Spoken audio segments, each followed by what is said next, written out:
ते दोन टाकी.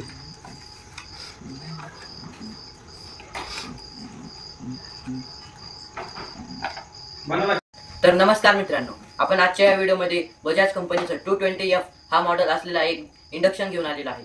तर मित्रांनो, त्याची प्रॉब्लेम अशी होती की हीट तर देत होता ते, पण त्याचा जो डिस्प्ले तो चालत नव्हता आणि जी मेन पीसीबी आहे ते ही जळलेला होता. तर मित्रांनो, आपण ते खोललं आहे आणि आपण बदललेलं आहे. तर मित्रांनो, हे असं कशामुळे होतं, तर जे हे पिलर माउंट असतात ते त्याची जी खालची स्प्रिंग असते ती दबल्यामुळे खाली जाते आणि जी कॉइलची हीट असते ती गरम होऊन इकडे ट्रान्सफर होते आणि त्याच्याने हे वायरही पाहू शकता तुम्ही, थोडे थोडे असे पिघळल्यासारखे झालेले आहेत. हे त्या हीटमुळे होतं आणि जे रोज रोज आपण वापरल्यामुळे थोडी थोडी हीट करू करू ते तसं खराब होतं आणि जेव्हा मेन पीसीबी खराब होतो तेव्हा ते हीटमुळे चालत नाही आणि आपण इंडक्शन लावतो त्याच्यावरती E7 लिहून असा प्रॉब्लेम येतो. तर तो प्रॉब्लेम याच्यामुळे येत असतो.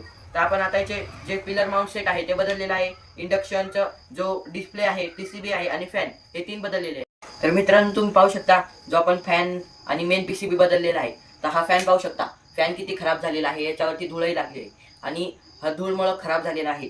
आणि हा जो मेन पीसीबी आहे तेही पाहू शकता, हे इथून असा जळालेला आहे.